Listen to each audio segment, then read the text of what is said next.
এই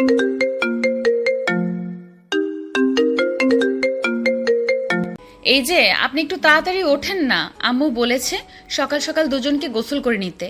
উফ, এরকম করছো কেন? আমাকে আরেকটু ঘুমাতে দাও। আমি কখনোই এত সকাল সকাল ঘুম থেকে উঠি না। তুমি গোসল করে নাও, আমি পরে গোসল করে নেব। আরে এই যে আপনি শুনতে পাচ্ছেন না? এই যে আপনি শোনেন আমার কথা। আরে কিসের তখন থেকে আপনি আপনি করছো? আমি তোমার স্বামী, আমাকে তুমি তুমি করে বলবে। তাছাড়া আমার একটা নাম আছে, তুমি আমাকে আমার নাম ধরে ডাকতে পারো, সমস্যা নেই। আরে এটা আপনি কি বলছেন? আমি তো শাশুড়ি আম্মুকে বলেছিলাম আপনাকে নাম ধরে ডাকতে, কিন্তু শাশুড়ি আম্মু তো আমাকে বলল আমি যেন আপনাকে আপনি আপনি করে ডাকি। আচ্ছা ঠিক আছে, ওইসব কথা এখন বাদ দাও। তুমি আমাকে এইটা বলো যে তুমি আমাকে এত সকাল সকাল ঘুম থেকে কেন উঠালে? ওই যে সকালবেলা ঘুম থেকে উঠেই আমার ক্ষুধা লেগে গেছিল, তাই আমি কিচেনে গিয়েছিলাম কিছু খাবার খাওয়ার জন্য। আর তখনই আম্মু বলল আগে গোসল করে আসতে, তারপর রান্নাঘরে যেতে। আচ্ছা আপনি আমাকে একটা কথা বলেন তো, আমি তো আগে দুপুরে গোসল করতাম, এখন কেন আমাকে সকাল সকাল গোসল করতে হবে? আসলে বিয়ের পর সবাইকে সকাল সকাল গোসল করতে হয়। কিন্তু এখন তো অনেক শীত, শীতের মধ্যে আমি গোসল করব কিভাবে? এই শীতের মধ্যে যদি আমি গোসল করি তাহলে তো আমার ঠান্ডা লেগে যাবে। আচ্ছা ঠিক আছে, সমস্যা নেই। তুমি ওয়াশরুমে যাও, আমি তোমার জন্য গরম পানির ব্যবস্থা করে দিচ্ছি। আমাদের ট্যাপ দিয়ে গরম পানি বের হয়। ওমা তাই নাকি? কিন্তু আমি যখন আমাদের বাসায় গোসল করতাম তখন তো দুপুরবেলা গোসল করলেও চুলা থেকে পানি গরম করে নিয়ে তারপর গোসল করতাম। শীতকালে আমার গোসল করতে ভালো লাগে না। কিন্তু আমার বউরানীটা এখন থেকে আর সেসব কথা বললে চলবে না। এখন তোমার বিয়ে হয়ে গেছে, এখন থেকে প্রতিদিন তোমাকে সকালেই গোসল করতে হবে। কিন্তু আমার তো ঠান্ডার প্রবলেম আছে, একটু ঠান্ডা লাগলে আমি আবার নিঃশ্বাস নিতে পারি না, নাক বন্ধ হয়ে আসে। তখন কি হবে? উফ আল্লাহ, এ আমি কি ঝামেলায় পড়লাম সেটা তো বুঝতেই পারছি না। এখন আমি এই মেয়েকে বোঝাবো কি করে যে বিয়ের পর সকালবেলা গোসল করতে হয়? যদি এই মেয়ের সঙ্গে আমার সেরকম কিছুই হয়নি, এটুকু একটা বাচ্চা মেয়ে, তার সঙ্গে আমি আর কি বা করব? এমনিতেই যে মুখ পাতলা, সবকিছু সবার সঙ্গে বলে দেবে, তাই তো আমি আর রিস্ক নিতে চাইনি। এগুলোই নীল মনে মনে ভাবছিল, আর ভাবছিল কিভাবে এই সমস্যা থেকে পরিত্রাণ পাওয়া যায়। আসলে গতকালকেই নীলের একটা মেয়ের সঙ্গে বিয়ে হয়েছে। মেয়েটা তার চাইতে বয়সে অনেক ছোট, জ্ঞান বুদ্ধি কম। তাছাড়া মেয়েটার যতটুকু বয়স অনুযায়ী ও মেয়েটার জ্ঞান বৃদ্ধি অনেক কম, বা হয়নি বললেই চলে। এগুলোই চিন্তা করছিল নীল। তখনই হঠাৎ নেহা বলে ওঠে, আচ্ছা শোনো না, আমি না এইসব করে থাকতে পারছি না, আমাকে একটা প্লাজো আর টি শার্ট এনে দেবেন? ঠিক আছে, আমি তোমাকে বিকাল এনে দেব। এখন একটু দয়া করে এই শাড়িটা পরে থাকো, আর আমি তোমাকে প্লাজো আর টি শার্টও এনে দেবো। ঠিকই, কিন্তু সেগুলো রুমের ভিতরে পরতে হবে। সেগুলো পরে কিন্তু তুমি রুমের বাইরে যেতে পারবে না। আরে এসব আপনি কি বলছেন? তার মানে আমাকে সারাদিন এই রুমের মধ্যে বন্ধ হয়ে থাকতে হবে? কিন্তু আমি তো কখনো এইভাবে রুমের মধ্যে বন্ধ হয়ে থাকতে পারি না। আমার তো সবসময় উড়ে বেড়ানোর অভ্যাস, আমি সবসময় ঘুরে বেড়াতে ভালোবাসি। নেহা প্লিজ, তুমি আমার কথাটা শোনো আর বোঝার চেষ্টা করো। তখন তোমার বিয়ে হয়নি, আর এখন তোমার বিয়ে হয়ে গেছে। দুইটা সময়ের মধ্যে একটু তফাৎ আছে, সেটা তোমাকে বুঝতে হবে। আগে তুমি মেয়ে ছিলে, আর এখন তুমি আমার বিয়ে করা বউ। তাই আমি তোমাকে যেটা বলবো তোমার সেটাই শুনতে হবে। আচ্ছা জামাই ঠিক আছে, তুমি আমাকে যেটা বলবে আমি সেটাই শুনবো। এখন আগে বিছানা থেকে নামো আর গোসল করে আসো, আমার খুব ক্ষুধা পেয়েছে। আমার খাবার খেতে হবে, আম্মু বলেছে দুজন একসঙ্গে খাবার টেবিলে যেতে, নয়তো হয়তো খাবার দিবে না। এই বলে নেহা কোনো কিছু ছাড়াই ওয়াশরুমে ঢুকে গেল। সে কাপড় চোপড় খুলে তারপর ফ্রেশ হতে শুরু করলো। তার ফ্রেশ হওয়া শেষ হলে সে বাথরুম থেকে কাপড় ছাড়াই বের হয়ে আসছিল। তখনই নীল বলল, আরে আরে, এটা তুমি কি করছো? তুমি কোনো কাপড় চোপড় ছাড়াই কেন ওয়াশরুম থেকে বের হয়ে আসছো? কেউ যদি এখন রুমে চলে আসে তারপর কি হবে ভাবতে পেরেছো? কেউ কেন আমাদের পার্সোনাল রুমে আসতে যাবে? তাছাড়া আমি তো আমার বাসায় সবসময় এরকমই করতাম, ওয়াশরুম থেকে কাপড় চোপড় ছাড়াই আমার রুমে চলে আসতাম, তারপর বিছানার উপর কাপড় চোপড় পরে নিতাম। আরে বাবা, ওটা তখন তোমার বাসা ছিল, আর এটা তোমার শ্বশুরের বাসা। এখানে ওইসব কিছু করা চলবে না। এখানে তোমাকে একটু ভদ্রভাবে ভালোভাবে থাকতে হবে। আর একটা কথা তোমাকে আমি ভালো করে বলে দিচ্ছি, তুমি যদি এখানে এসব কিছু করো তাহলে কিন্তু আমি তোমাকে এখানে রাখবো না, তোমার বাবার বাসায় দিয়ে আসবো। না জামাই, তুমি এসব কথা বলো না, আমি তোমার সব কথা শুনবো। তুমি আমাকে যা করতে বলবা আমি তাই করব, কিন্তু তুমি আমাকে আমার বাবার বাসায় দিয়ে আসার কথা একদম বলবে না। আমি তোমাকে ছাড়া থাকতে পারবো না, আমার ঘুম আসবে না রাতে। আচ্ছা বাবা, ঠিক আছে। এখন ওয়াশরুমের ভিতরে যাও, তারপর জামা কাপড় পরে বাইরে আসো। নেহা তখন আর কোনো কথা না বলেই ওয়াশরুমের ভেতরে চলে গেল। আর এদিকে নীল আলমারি থেকে নেহার কাপড় চোপড়গুলো ওয়াশরুমে দিয়ে গেল। কিছুক্ষণ পর কাপড় চোপড় পরিয়ে নেহা বাইরে আসতো আর নীলকে বলল, আচ্ছা জামাই, দেখো তো আমাকে কেমন লাগছে। একদম সুন্দরী পুতুল বউয়ের মতো লাগছে না? হ্যাঁ, তোমাকে অনেক সুন্দর লাগছে, একদম পুতুল পুতুল লাগছে। মনে চাই তোমাকে শোকেজে সাজিয়ে রাখি। ওমা না জামাই, তুমি একদম ওটা করবে না। আমি তোমার বউ, আমি তোমার সঙ্গেই থাকবো, অন্য কোথাও যাব না। প্লিজ তুমি আমাকে দূরে ঠেলে দিও না, তোমাকে ছাড়া আমি থাকতে পারবো না। আরে বাবা, ঠিক আছে, আমি তোমাকে কোথাও যেতে দেব না। এখন চুলগুলো আঁচড়ে নাও, ততক্ষণে আমি ফ্রেশ হয়ে আসি। এই বলেই নীল ওয়াশরুমে ঢুকে গেল ফ্রেশ হওয়ার জন্য। আর এইদিকে নেহা ড্রেসিং টেবিলের সামনে বসে নিজের চুলগুলো আশ্রয় নিল। তো ভিউয়ার্স, চলুন নীল যতক্ষণে ফ্রেশ হয়ে আসে ততক্ষণে আপনাদের কাছে এই গল্পের নায়ক নায়িকার পরিচয়টা দিয়ে দেওয়া যাক। এতক্ষণ আপনারা যে দুজনের কথাবার্তা শুনলেন তারাই হলো আমাদের এই গল্পের নায়ক আর নায়িকা। আমাদের গল্পের নায়ক এই বছর অনার্স ফাইনাল ইয়ারে পড়াশোনা করছে, আর যে পিচ্ছি মেয়েটার কথা শুনতে পেলেন ও হলো আমাদের গল্পের নায়িকা। এই বছর সবেমাত্র ইন্টার প্রথম বর্ষের ছাত্রী। রাস্তায় কোনো একটা দুর্ঘটনার চক্রে তাদের দুজনের পরিচয় হয়। তখন থেকেই দুজনের কথা বলা আর তারপর ভালো লাগা থেকে ভালোবাসা তৈরি হওয়া আর ভালোবাসার পরিণতি দিতে গিয়ে বিয়ে। তো ভিউয়ার্স, চলুন কথা না বাড়িয়ে মূল গল্পে ফিরে আসি। এদিকে নীল ফ্রেশ হয়ে ওয়াশরুম থেকে বের হয়ে দেখতে পেল নেহা নিজের চুলগুলো চিরুনির সঙ্গে আটকে দিয়েছে, কোনোভাবেই ছুটাতে পারছে না। আরে নেহা, এটা তুমি কি করলে? এত বড় মেয়ে হয়েছো, এখনো তুমি নিজের চুলগুলোর জট ছাড়াতে পারো না? দেখো না, আমার চুলগুলো সব চিরুনির সঙ্গে আটকে গেছে। যেভাবে রাতে আমি তোমাকে জড়িয়ে ধরেছিলাম ঠিক সেইভাবেই আমার চুলগুলো চিরুনিটাকে জড়িয়ে ধরেছে, আর ছাড়ছেই না। হ্যাঁ, একদম ঠিক কথাই বলেছো। তোমার চুলগুলো একদম তোমার মতো। তুমি যেমন রাতের বেলা আমাকে এতটাই শক্ত করে জড়িয়ে ধরো যে আমার নিঃশ্বাস নিতে কষ্ট হয়, ঠিক তেমনি তোমার চুলগুলোও চিরুনিটাকে সেভাবেই জড়িয়ে ধরেছে। যাই হোক, এখন আমার কাছে আসো, আমি তোমার চুলগুলো আঁচড়ে দেই। নেহা তখন আর কোনো কথা না বলে নীলের সামনে এসে দাঁড়ালো, আর তারপর নীল নেহার চুলগুলো সুন্দর করে আশ্রয় দিল। নেহা চুলগুলো দেখতে অসম্ভব সুন্দর, একদম সিল্কি সফট আর অনেকটাই লম্বা। নেহা যখন তার বাবার বাসায় থাকতো তখন তার ওই সব কাজগুলো তার আম্মু করে দিত। এখন তার এখানে তো আর আম্মু নেই, তাই তার মোটামুটি অনেক কাজ নীলকেই করে দিতে হয়। নেহা মেয়েটা কিন্তু এমনিতে দেখতে মাশাআল্লাহ অনেক সুন্দরী, যে কোনো ছেলে দেখলে প্রেমে পড়ে যাবে। কিন্তু সমস্যা হলো তার বাচ্চা সুলভ আচরণগুলো। বাচ্চা মেয়ে যেন তাকে ছাড়তেই চায় না, সবসময় বাচ্চাদের মতো থাকে। যাই হোক, এদিকে নীল নেহার চুলগুলো আশ্রয় দিল আর তারপর তাকে নিয়ে খাবার টেবিলে চলে গেল। ততক্ষণে সবাই খাবার টেবিলে চলে এসেছে। সবাই একসঙ্গে বসে সকালের নাস্তাটা সেরে নিল। আর তখন নীলের আম্মু নেহাকে বলল, নেহা, তোমার আম্মু ফোন করেছিল। তোমার আম্মু বলল একবার ওই বাসা থেকে ঘুরে আসতে।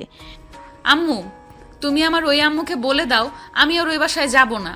ওই বাসায় তো আমার আর জামাই নেই, এই বাসায় আমার জামাই আছে। আমি আমার জামাইয়ের কাছেই থাকবো। আমি আমার জামাইকে ছাড়া থাকতে পারবো না, আমার একটুও ভালো লাগে না।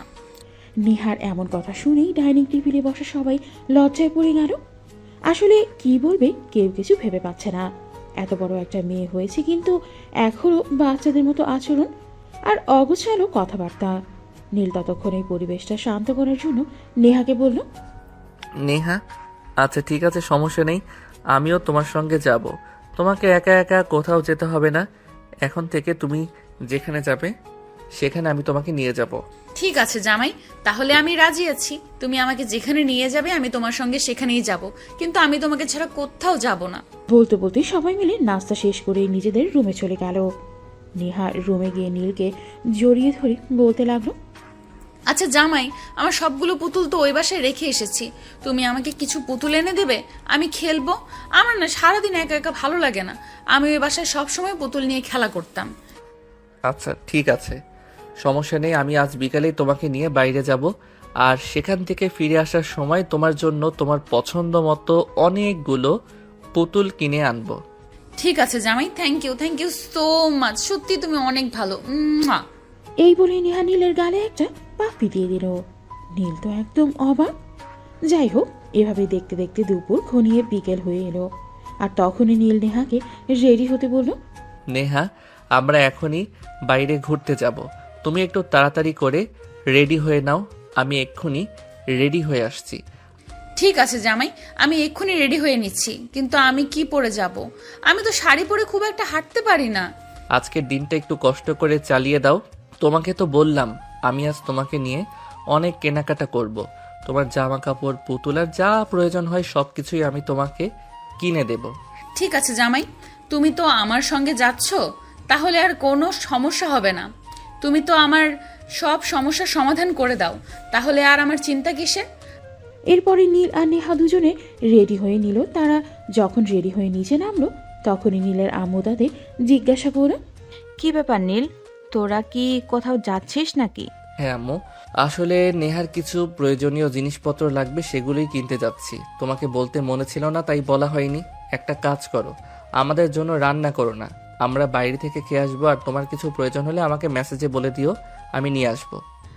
আমাদের কিছু লাগবে না, নেহার যা যা লাগবে সব কিছু কিনে দিও। আর হ্যাঁ, কাল থেকে কিন্তু তুই আর নেহা দুজনেই কলেজে যাবি।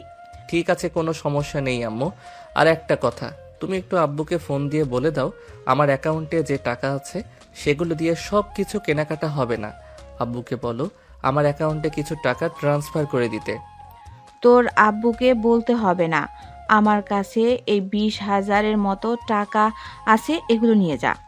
এই বলে নীলের আম্মু আলমারি থেকে টাকাটা বের করে নীলের হাতে তুলে দিলেন। আর তারপর নীল নেহাকে নিয়ে বেরিয়ে পড়ল। বিকেলের দিকে তারা একটু ঘোরাঘুরি করলো। আর তারপরেই তারা শপিং মলে চলে আসলো। সেখান থেকেই নেহার জন্য অনেক কিছু কেনাকাটা করলো, জামা কাপড়, পুতুল আরও প্রয়োজনীয় অনেক কিছু। তারপর দুজনেই ডিনার করে রাত 11টার দিকে বাসায় ফিরে আসলো। বাসায় আসতেই নীলের আম্মু দরজা খুলে দিল। নেহা নীলের আম্মুকে দেখেই বলতে লাগলো। আম্মু, আমার জামাইটা খুব ভালো, আমাকে অনেক কিছু কিনে দিয়েছে। এই যে দেখো, আমি যা বলেছি তাই কিনে দিয়েছে। সত্যি আমার জামাইটা অনেক ভালো, আমার জামাইয়ের মতো মানুষ হয় না। হ্যাঁ সত্যি, আমার জামাইটা অনেক ভালো। তোমার জামাইটাকে দেখে রেখো যেন অন্য কেউ ছিনিয়ে নিয়ে না যায়। তুমি কোনো চিন্তা করো না আম্মু, কোনো রাক্ষসী যদি আমার জামাইকে নিতে আসে তাহলে আমি ওই রাক্ষসীটাকে একদম খুন করে ফেলবো। কার এত বড় সাহস যে আমার জামাইকে নিতে আসবে? তাকে কি আমি জীবন নিয়ে ফিরে যেতে দেবো নাকি? এত ভালো একটা জামাই পেয়েছি, আমি তাকে কি হারিয়ে ফেলবো নাকি? যদি কোনোদিন নিজের থেকে হারিয়ে যায় তাহলে তখন তুমি কি করবে? এরকম কথা কখনো বলবে না তুমি। আমার লক্ষ্মী মন্তর একটা জামাই, তোমাকে আমি কোনোদিনও হারিয়ে যেতে দেব না। তোমাকে আমি আমার ভালোবাসায় সারা জীবন বেঁধে রাখবো। কথাটা বলে নেহা নীলকে জড়িয়ে ধরে একদম কেঁদে দিল। নীল তার আম্মুর সামনে এমন অবস্থায় অনেকটাই লজ্জা পেয়ে গেল। নেহাকে কোনো রকমে নিজে থেকে ছাড়িয়ে নিয়ে বলতে লাগলো। আরে বাবা, তুমি কান্না করছো কেন? আমি তো এমনিতেই তোমার সঙ্গে একটু মজা করছিলাম। আমি কি সত্যি সত্যি বলেছি নাকি? আমি তো সারা জীবন তোমারই থেকে যাব, তোমাকে ছেড়ে কোনোদিনও কোথাও যাব না। এরকম কথা আর কখনো বলবে না। তুমি জানো না আমি তোমায় অনেক বেশি ভালোবাসি, তোমাকে হারিয়ে আমি বেঁচে থাকতে পারবো না। তাহলে তুমি কেন এরকম কথা বলো? আই এম সো সরি, আমার ভুল হয়ে গেছে, আর কখনোই এরকম হবে না। তুমি এবারের মতো আমাকে ক্ষমা করে দাও, আর কখনো এরকম কথা বলবো না যে কথা তোমাকে কষ্ট দেবে। ঠিক আছে, এইবারের মতো ক্ষমা করে দিলাম, তবে এটাই কিন্তু শেষবার। এরপর কিন্তু আর কখনোই তুমি মাফ চাইতে আসবে না। আমি তোমাকে কখনোই মাফ করবো না এরকম করলে। অতঃপর নীল নেহাকে নিয়ে রুমে চলে গেল। আর তারপর ফ্রেশ হয়ে দুজনে ঘুমিয়ে পড়ল। পরদিন সকালবেলা নেহা ঘুমাচ্ছে, আর এদিকে তার কলেজে যাওয়ার সময় হয়ে গেছে। তাই নীল তাকে ডাকতেছে। এই নেহা, নেহা, কি হলো? তুমি এখনো ঘুম থেকে উঠছো না কেন? তোমার তো কলেজে যাওয়ার সময় হয়ে গেছে। আমি তোমাকে তোমার কলেজে নামিয়ে দিয়ে তারপর ভার্সিটিতে যাব। তাড়াতাড়ি ঘুম থেকে উঠো। জামাই, আমি কলেজে যাব না, এখন আর পড়াশোনা করতে ভালো লাগে না। তাছাড়া এখন তো আমার বিয়ে হয়ে গেছে, এখন আর পড়াশোনা করে কি করব? আমি পড়াশোনা করব না। এরকম বললে কিন্তু হবে না। তুমি না আমায় ভালোবাসো, তাহলে আমার সব কথা শুনতে হবে তোমাকে। আমি যেটা বলবো সেটাই করতে হবে, তা না হলে কিন্তু আমি তোমায় ভালোবাসবো না, এই তোমায় বলে দিলাম। জামাই, তুমি সবসময় আমার সঙ্গে এরকম কেন করো? তুমি সবসময় শুধু আমাকে ভয় দেখাতেই থাকো। আমি তো তোমায় খুব বেশি ভালোবাসি। তোমাকে ছাড়া আমি থাকতেই পারবো না। ঠিক আছে, আমায় ভয় দেখিও না। আমি এক্ষুনি রেডি হয়ে আসছি। এই কথা বলেই নেহা বিছানা থেকে নেমে ওয়াশরুমে চলে গেল। তারপর ফ্রেশ হয়ে এসে কলেজের ড্রেস পরে নিল। কলেজের ড্রেস পরে মেয়েটাকে সত্যিই একদম পিচ্ছি পিচ্ছি লাগে। তার আচরণের সাথে একদম মিলে যায়। যাই হোক, মাশাআল্লাহ, নেহাকে দেখতে ভালোই লাগে। রেডি হয়ে তারপর নিচে এসে নাস্তা করে নিল। নেহা, তোমার যদি কলেজ ছুটি হয়ে যায় তাহলে কিন্তু তুমি ক্যাম্পাসে অপেক্ষা করবে। নীল যতক্ষণ তোমাকে নিতে না আসবে ততক্ষণ কিন্তু ক্যাম্পাস থেকে তুমি একদম বের হবে না। কথাটা মনে থাকবে তো? হ্যাঁ আম্মু, আমার একদম সব কিছু মনে থাকবে। আমার জামাই যতক্ষণ আমাকে নিতে না আসবে ততক্ষণ আমি ক্যাম্পাস থেকে এক পাও বের হব না। এই তোমায় ছুঁয়ে কথা দিলাম। আর নীল, তোকে বলছি, তুই তো নেহার সম্পর্কে সব কিছু ভালো করেই জানিস। তাই ভার্সিটি ছুটি হওয়ার সঙ্গে সঙ্গেই তুই নেহার কলেজ চলে আসবি। রাস্তায় কিন্তু 1 মিনিটও দেরি করবি না। যদি উল্টাপাল্টা কিছু করিস তাহলে কিন্তু তোর খবর আছে, এটা আমি তোকে বলে দিলাম। আম্মু, তুমি কোনো চিন্তা করো না। আমি ঠিকভাবে নেহাকে বাসা পর্যন্ত নিয়ে আসব। তোমাকে কোনো চিন্তা করতে হবে না। নেহা, এইবার চলে যাওয়া যাক, তা না হলে আবার দেরি হয়ে যাবে। এই বলে নীল আর নেহা দুজনেই বাসা থেকে বের হলো। গাড়িতে উঠতে যাবে তখনই পেছন থেকে নেহা বলল, আমার জামাই গাড়িতে করে যাবে না। তুমি না অনেক সুন্দর বাইক চালাতে পারো। তোমার সঙ্গে বাইকে করে যাব। তুমি বাইক চালাবে আর আমি পেছন থেকে তোমাকে জড়িয়ে ধরে বসে থাকবো। বাংলা সিনেমায় দেখেছিলাম। আহ, কি যে শান্তি। প্লিজ তুমি বাইকে নিয়ে চলো। কিন্তু তোমার তো আবার গাড়িতে উঠলে ঘুমিয়ে পড়ার অভ্যাস আছে। তুমি যদি আমার বাইকের পিছনে বসে ঘুমিয়ে পড়ো তখন কি হবে? তুমি তো রাস্তায় পড়ে যাবে। তখন আমি আমার বউটাকে তো হারিয়ে ফেলবো। না জামাই, আমি রাস্তায় একদম ঘুমাবো না। এই যে তোমায় আমি প্রমিস করলাম আমি একদম সজাগ থাকবো আর তোমায় জড়িয়ে ধরে ভালোবাসার স্বাদ নেব। প্লিজ জামাই, চলো বাইকে যাই। আচ্ছা ঠিক আছে, কিন্তু একদম ঘুমানো চলবে না, তাহলে কিন্তু আমি তোমাকে মাইট দিব। এই বলে নেহাকে বাইরে দাঁড় করিয়ে রেখেই নীল রুম থেকে বাইকের চাবি নিয়ে আসে। আর তারপর বাইক বের করেই নেহাকে নিয়ে নেহার কলেজের উদ্দেশ্যে রওনা দিল। প্রায় 15 মিনিটের মতো লাগলো নেহার কলেজের সামনে এসে পৌঁছাতে। নীল কলেজের সামনে এসে নেহাকে বলল, এবার গাড়ি থেকে নামো, আমি তোমার কলেজের সামনে চলে এসেছি। আর এই নাও, এটা তোমার টিফিন খরচ। টিফিনের সময় কিছু কিনে খেয়ে নিও। ঠিক আছে জামাই, আসি তাহলে। কলেজ গেটের সামনে কিছু ছাত্রছাত্রী দাঁড়িয়েছিল। তাদের সামনে নেহা নীলকে কিস করে বসলো। নীল অনেকটাই লজ্জায় পড়ে গেল, কারণ ওই ছাত্রছাত্রীগুলো নীলের দিকে হতবাক হয়ে তাকিয়েছিল। নীল তখন কোনো কথা না বলে চুপচাপ গাড়িটা ঘুরিয়ে সেখান থেকে চলে গেল, কারণ এখানে বেশিক্ষণ থাকলে তারপর নেহা কী করে বসবে তার কোনো ঠিক নেই। এদিকে নীল ভার্সিটিতে এসে পৌঁছালে তখনই তার বান্ধবী রিয়া এসে তাকে বলল, কি ব্যাপার দোস্ত, শুনলাম বিয়ে করেছিস, তো আমাদের মিষ্টি খাওয়ালি না কেন? ধুর, আর বলিস না। কেন যে নিজে নিজে নিজের কপালে কুড়োল মারতে গেলাম আল্লাহই ভালো জানে। মেয়েটাকে ফ্যামিলির পছন্দ মতো বিয়ে তো করে নিলাম। মেয়ে তো একদম বোকার রাজ্যে বসবাস করে। আরে দোস্ত, কি যে বলিস, তোর বউ আবার বোকার রাজ্যে বসবাস করে? এটা হতে পারে নাকি?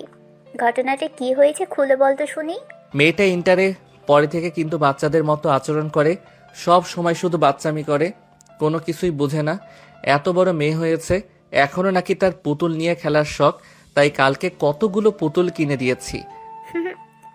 দোস্ত, আসলেই তোর কপালটা বলতে হয়।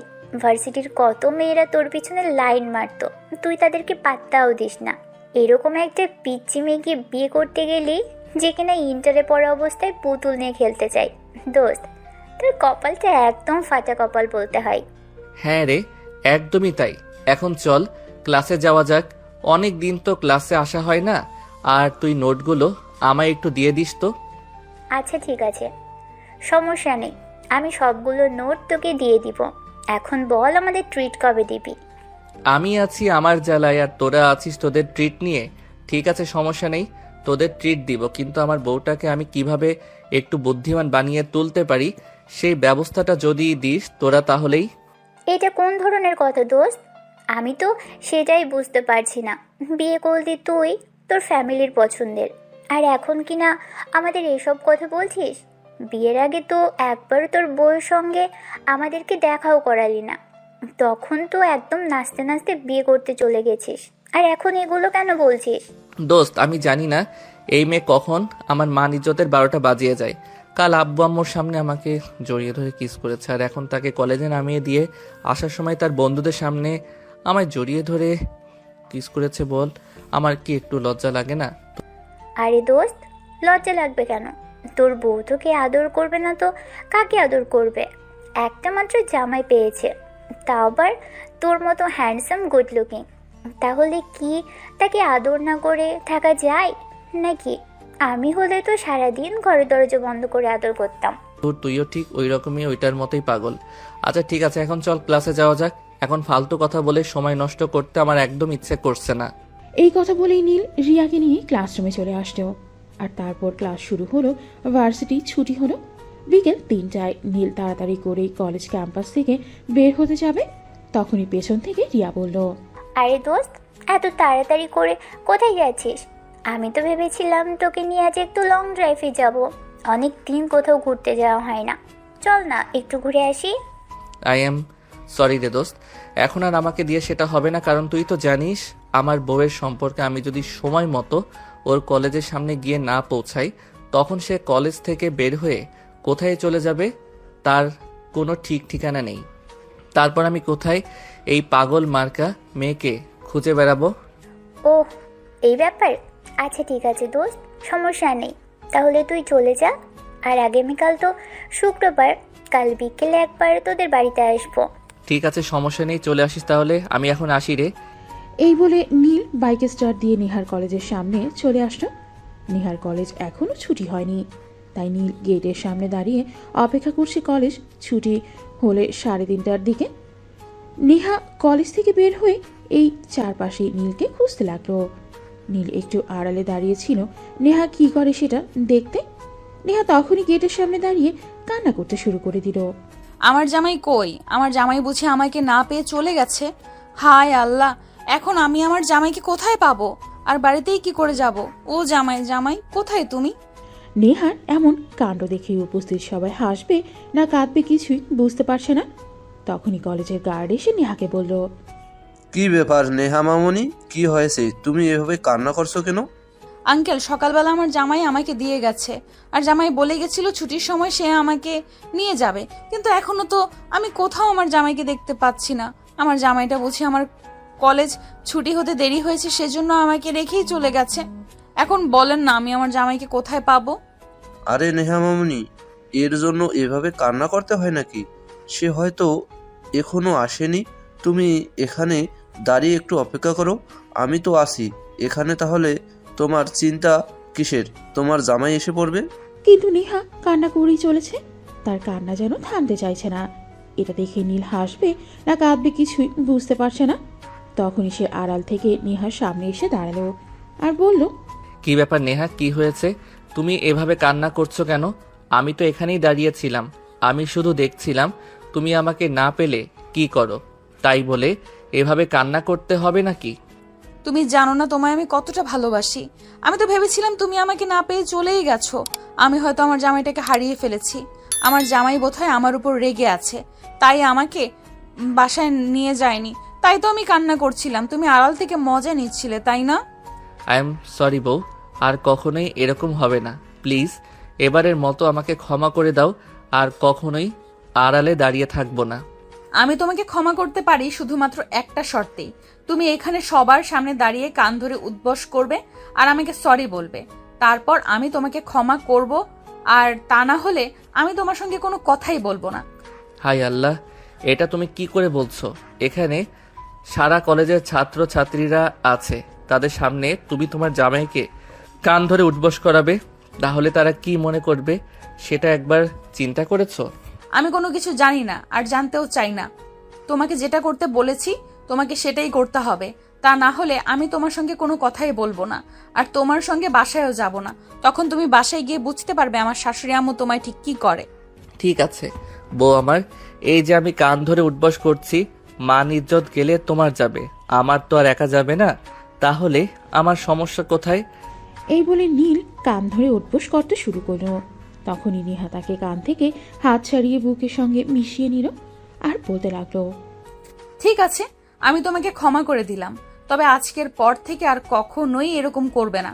জানো আমার কতটা কষ্ট হচ্ছিল তোমাকে দেখতে না পেয়ে। অতঃপর নীল নেহাকে নিয়ে বাসায় চলে আসতো। বাসায় এসেও নেহা কান্না করে চলেছে। এটা দেখে নীলের আম্মু তাকে প্রশ্ন করলো, কি ব্যাপার নেহা, কি হয়েছে তোমার? তুমি এভাবে কান্না করছো কেন? সকালবেলা যখন বাসা থেকে বের হয়ে গেলে তখন তো তুমি অনেক হাসি খুশি ছিলে। এখন তোমার কি হয়েছে বলো তো আমাকে শুনি। আমার জামাই শুধু আমাকে ভয় দেখায় কেন বলেন তো? আমি তো তাকে অনেক ভালোবাসি, তাহলে সে আমাকে ভয় দেখায় কেন? কথাটা শোনা মাত্রই নীলের আম্মু নীলের দিকে অগ্নিদৃষ্টি নিয়ে তাকালো আর তারপর তাকে বলল, এটা তোকে কতবার বলেছি মেয়েটার সঙ্গে উল্টাপাল্টা কিছু করবি না, কিন্তু তুই তো আমার কোনো কথাই শুনিস না। দেখা যাচ্ছে আজ তোর বাবা আসুক বাড়িতে, আর তোর একদিন কি আমার একদিন। তোকে কতবার বলেছি তুই এরকম করবি না, কিন্তু তুই তো আমার কোনো কথাই শুনিস না। আরে আম্মু, এইটুকু কথার জন্য তুমি আবার আব্বুকে কেন বলতে যাবে? আমি তো শুধু নেহার সঙ্গে একটু মজা করছিলাম। আমি দেখতে চাইছিলাম সে কি করে, তাই তো আমি একটু দুষ্টুমি করলাম। প্লিজ আম্মু, তুমি এ ব্যাপারে আব্বুকে কিছু বলতে যেও না। আব্বু যদি জানতে পারে তাহলে আমাকে মেরেই ফেলবে। প্লিজ আম্মু, তুমি আব্বুকে কিছু বলো না। এটা শুনে নেহা তার শাশুড়ি আম্মুকে উদ্দেশ্য করে বলতে লাগলো, আম্মু তুমি আব্বুকে কিছু বলো না। আব্বু যদি আমার জামাইকে মারে তাহলে তো আমারই ব্যথা লাগবে, তখন আর লাভ কি হবে? তুমি আব্বুকে কিছু বলো না প্লিজ আম্মু। ঠিক আছে, সমস্যা নেই, আমি তোমার আব্বুকে কিছুই বলবো না। এবার তো তুমি খুশি? এখন যাও, ফ্রেশ হয়ে এসো, আমি তোমাদের জন্য খাবার তৈরি করছি। অতঃপর নীল আর নেহা দুজনেই ওপরের রুমে চলে গেল আর তারপর ফ্রেশ হয়ে নিচে এসে খাবার খেয়ে তারপর রুমে গেল বিশ্রাম করার জন্য। নীল বিছানায় শুয়ে আছে। নেহা তখন নীলের পাশে এসে শুয়ে পড়ল আর বলল, জামাই তোমাকে একটা কথা বলার আছে। আসলে কথাটা আমার বান্ধবী বলেছে, বলো তুমি যখন একা থাকবে তখন তোমাকে কথাটা বলতে। ও তাই নাকি? আচ্ছা ঠিক আছে, তাহলে বলো, আমি শুনছি। কি কথা বলেছে তোমার বান্ধবী তোমাকে? আসলে জামাই আমার বান্ধবী বলেছে বিয়ের পর নাকি মেয়েদের পেট থেকে বাবু বের হয়। আমার পেট থেকে কবে বাবু বের হবে? নেহার এই কথা শুনে নীল হাসবে না কাঁদবে কিছুই বুঝতে পারছে না। এই মেয়েটার মাথায় সমস্যা নাকি তার বান্ধবীদের? নীল তখন পরিস্থিতি শান্ত করার জন্য নেহাকে বলল, আসলে নেহা, তুমি তো এখনো অনেক ছোট, তাই এখনই তোমার পেটে বাবু আসবে না। আগে তুমি পরিপূর্ণ বড় হও, তারপর তোমার পেটে বাবু আসবে। আরে তুমি আমাকে এইভাবে কেন বলছো? আমার ক্লাসের কয়েকটা বান্ধবীর বিয়ে হয়েছে, তাদের বাবু হয়েছে, তাই আমার বাবু লাগবে। প্লিজ আমাকে বাবু এনে দাও। তার মানে তুমি আমার কথা শুনবে না, তাই না? তাহলে কিন্তু আমি তোমাকে আমার সঙ্গে থাকতে দেব না। আমি তোমাকে তোমার আম্মুর বাসায় দিয়ে চলে আসব, এই বলে দিলাম তোমাকে। না প্লিজ, তুমি আমার সঙ্গে এরকমটা করো না। আমাকে আমার আম্মুর বাসায় দিয়ে এসো না। আমি তোমাকে ছাড়া থাকতে পারবো না। ঠিক আছে, তোমাকে আর আমি এই কথা বলবো না। এই যে কান ধরে বললাম, আর কখনো আমি বাবুর কথা বলবো না, কিন্তু তোমাকে ছাড়াও আমি থাকতে পারবো না। ঠিক আছে, তাহলে এখন একটু ঘুমিয়ে পড়ো। সন্ধ্যার দিকে ঘুম থেকে উঠে তারপর পড়তে বসবে। আমি তোমাকে তোমার পড়া বুঝিয়ে দেব। প্লিজ তুমি আমাকে আমার পড়া বুঝিয়ে দিবে, তাহলে তো আমি অনেক খুশি। ঠিক আছে, আমি এক্ষুনি ঘুমিয়ে পড়ছি। এই কথা বলেই নেহা তখনই নীলকে জড়িয়ে ধরে ঘুমিয়ে পড়ল। সন্ধ্যাবেলা ঘুম থেকে উঠে নেহা নীলকে বলল, ও জামাই জামাই, আমার না খুব চা খেতে ইচ্ছে করছে। তুমি আমাকে 1 কাপ চা বানিয়ে দেবে? আমার তোমার হাতের চা খাওয়ার অনেক ইচ্ছে হয়েছে। কিন্তু আমি তো চা বানাতে পারি না।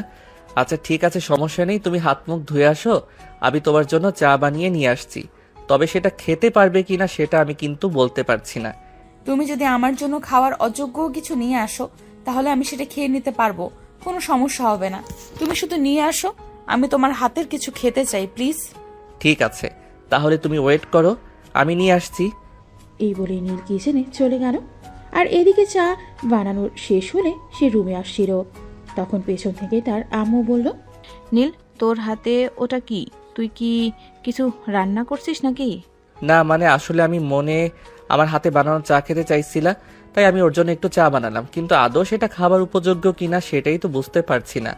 যে ছেলেটা কোনো দিন নিজের হাতে ট্যাবলেট দিয়ে ভাত পর্যন্ত খায় না, সে কিনা আজ বউয়ের জন্য চা বানিয়েছে। সত্যি বলতে হয়, বিয়ের পর ছেলেরা সত্যি বদলে যায়। আচ্ছা ঠিক আছে, যা। নীল তখন আর কোনো কথা না বলেই নিজের রুমে চলে আসলো। সে রুমে এসেই দেখতে পেল নেহা বিছানায় বসেই তার জন্য অপেক্ষা করছে। সে আসা মাত্রই নেহা বিছানা থেকে নেমে থাকে, বলতে লাগলো, এত তাড়াতাড়ি তুমি নিয়ে আসলে? আমি তো ভেবেছিলাম অনেকক্ষণ সময় লাগবে। যাই হোক, তাড়াতাড়ি দাও, আমার আবার পছন্দের জিনিস তাড়াতাড়ি খেতে ইচ্ছে করে। এই নাও, খেয়ে বলো কেমন হয়েছে। ওয়াও, অসাধারণ, সুপার। সত্যি তোমার হাতের চা অনেক মজা হয়েছে। আজ থেকে তুমি প্রতিদিন আমাকে বিকেলবেলা চা বানিয়ে খাওয়াবে। কি হলো, তুমি কথা বলছো না কেন? তুমি আমাকে চা বানিয়ে খাওয়াবে তো? আচ্ছা ঠিক আছে, তুমি যদি খেতে চাও তাহলে আমি তোমাকে প্রতিদিন বিকেলে আমার হাতে এক কাপ চা বানিয়ে দেব। এখন এটা শেষ করে তাড়াতাড়ি পড়তে বসো। অতঃপর পড়া শেষ হলে সবাই মিলে রাতের খাবার খেতে ডাইনিং টেবিলে গেল। তখনই নীলের আম্মু নেহাকে বলল, নেহা আম্মু, তোমার জামাইয়ের হাতে চা কেমন হয়েছিল? অসাধারণ, একদম সুপার। আমার কাছে খুব ভালো লেগেছে। ও তাই? আসলে নিজের জামাই বানিয়েছে বলে কথা, খারাপ হলেও তো আর খারাপ বলা যাবে না, তাই না? আরে না আম্মু, তুমি যে কি বলো না, অনেক ভালো হয়েছে। আমি ভালো হয়েছে বলেই তো ভালো বলছি। এরপর নীলের আম্মু আর কোনো কথা বলল না, কারণ তিনি খুব ভালো করেই জানেন এখন যদি নেহা কোনো একটা কথা রাখলেও পায় তাহলে খাবার টেবিলে এসে সংসদ বসিয়ে দেবে, আর সেখানেই যত রাজ্যের যত কীর্তিকলাপ সব শুরু করে দেবে। তাই কথা না বাড়িয়ে খাবারটা শেষ করাটাই উত্তম। খাওয়া দাওয়া শেষ হলে সবাই নিজেদের রুমে চলে গেল। নেহা রুমে এসে নীলকে বলতে লাগলো, আচ্ছা জামাই, তুমি যে বলেছিলে আমাকে আম্মুর বাসায় নিয়ে যাবে, কবে নিয়ে যাবে? তুমি চাইলে কালকে কলেজ ছুটির পর আমি তোমাকে নিয়ে যেতে পারি। আচ্ছা ঠিক আছে, তাহলে তাই চলো। আসলে ওই বাড়িতে আমার একটা বিড়াল আছে, বিড়ালটাকে ছাড়া আমার আবার ভালো লাগে না। তাই ভাবছি ওই বাড়িতে গিয়ে আমি আমার বিড়ালটাকে নিয়ে আসবো। ঠিক আছে, তাহলে কাল সকালে একেবারে রেডি হয়ে তারপর কলেজে যেও। তাহলে কাল ওখান থেকেই তোমাকে ওই বাড়িতে নিয়ে যাব। এখন ঘুমিয়ে পড়ো, দেখি রাত 11টা বেজে গেছে। তা না হলে আবার সকালবেলা ঘুম থেকে উঠতে পারবে না। ঠিক আছে, ঘুমাবো, কিন্তু তার আগে আমায় একটু আদর করে দাও, তাহলেই ঘুমিয়ে পড়বো। আচ্ছা ঠিক আছে, তুমি আমার বুকের উপর এসে শুয়ে পড়ো, আমি তোমার মাথায় হাত বুলিয়ে দিচ্ছি, তারপরে তুমি ঘুমিয়ে পড়ো। আমি কি এটার কথা বলেছি? আমার বান্ধবীরা বলেছে যাদের বিয়ে হয় প্রতিদিন রাতে নাকি তাদের জামাই তাদের আদর করে ঘুম পাড়িয়ে দেয়। আমি ওইভাবে আদর করে ঘুম পাড়িয়ে দেওয়ার কথাই বলেছি। হ্যাঁ, আমিও তো তোমাকে সেটাই বলছি, তুমি আমার বুকের উপর এসে ঘুমিয়ে পড়ো। থুর বোকা জামাই আমার, কিচ্ছু বোঝে না। তোমাকে কি আমি এই কথা বলেছি? ওরা নাকি কি সব করে, আমি ওসব করতে চাই। প্লিজ আমাকে ওইভাবে আদর করে ঘুম পাড়িয়ে দাও। আচ্ছা দেখো, আমি তো তোমায় ভালোবাসি, আমি কি তোমায় মিথ্যা কথা বলতে পারি? আমি তোমাকে আমার বুকের উপর শুইয়ে মাথায় হাত বুলিয়ে দিয়ে ঘুম পাড়িয়ে দিচ্ছি, আর তোমার বান্ধবীরা তোমায় মিথ্যা কথা বলেছে, কারণ ওরা তো তোমায় ভালোবাসে না, তাই। তুমি সত্যি বলছো তো? ওরা আমাকে ভুল কথা বলেছে। তাহলে কাল ওদের আমি বুঝিয়ে দেব আমাকে মিথ্যা বলার ফল কি। এই বলে নেহা নিজের বুকের ওপর সে শুয়ে পড়ল, আর তারপর নীল তাকে মাথায় হাত বুলিয়ে দিতে দিতে ঘুম পাড়িয়ে দিল। পরের দিন সকাল 6টা বাজতে না বাজতেই নেহা ঘুম থেকে উঠে পড়ল আর নীলকে ডাকতে লাগলো, ওই জামাই জামাই, কি হলো, তুমি এখনো ঘুম থেকে উঠছো না কেন? তুমি না আমাকে বলেছিলে সকাল সকাল ঘুম থেকে উঠতে, তাহলে তুমি এখনো ঘুমাচ্ছ কেন? নীল তখন ঘুম ঘুম চোখে তাকিয়ে দেখলো সবেমাত্র সকাল 6:05 হয়েছে। তাই সে নেহাকে বলল, নেহা, এখনো সময় হয়নি, তুমি আরেকটু ঘুমাও, সময় হলে আমি নিজেই তোমাকে ডেকে দেব। ঠিক আছে, তাহলে আমি ঘুমাচ্ছি। এরপরে কিন্তু তুমি আবার আমাকে এইটা বলতে পারবে না যে আমার কারণে যাতে লেট হয়েছে। আমি কিন্তু তোমাকে সকাল সকালেই ডেকে দিয়েছিলাম। আচ্ছা বাবা, ঠিক আছে, কোনো সমস্যা নেই, আমি তোমাকে কোনো দোষ দিব না। আমি মোবাইলে অ্যালার্ম দিয়ে রেখেছি, অ্যালার্ম বাজলেই ঘুম থেকে উঠে তোমাকে ঘুম থেকে জাগিয়ে দেব। এখন তুমি নিশ্চিন্তে ঘুমাও, সময় হওয়ার আগেই তুমি ঘুম থেকে উঠতে পারবে। অতঃপর নেহা আবারও নীলকে জড়িয়ে ধরে ঘুমিয়ে পড়ল। সকাল 8:30টার দিকেই নীল ঘুম থেকে উঠল আর নেহাকে ঘুম থেকে জাগিয়ে দিল। তারপর দুজনেই ফ্রেশ হয়ে নিল। জামাই, আজকে তো আমরা ওই বাসায় যাব। এখন তুমি আমাকে বলো আমি কোন ড্রেসটা পরবো। নেহা, এখন তো তুমি কলেজে যাবে, তাহলে এখন তুমি কলেজের ড্রেসটাই পরো, আর তোমার পছন্দ মতো একটা ড্রেস তোমার কলেজ ব্যাগে নিয়ে নাও। কলেজ ছুটি হলে ওয়াশরুমে গিয়ে ওটা পরে নিও। আমি তো পছন্দ করতে পারছি না, তাই তো তোমাকে বললাম কোন ড্রেসটা নিব সেটা তুমি বলে দাও। আর এখন কিনা তুমি আমাকে বলছো আমার পছন্দ মতো নিতে। আচ্ছা ঠিক আছে, দাঁড়াও, আমি তোমাকে পছন্দ করে দিচ্ছি।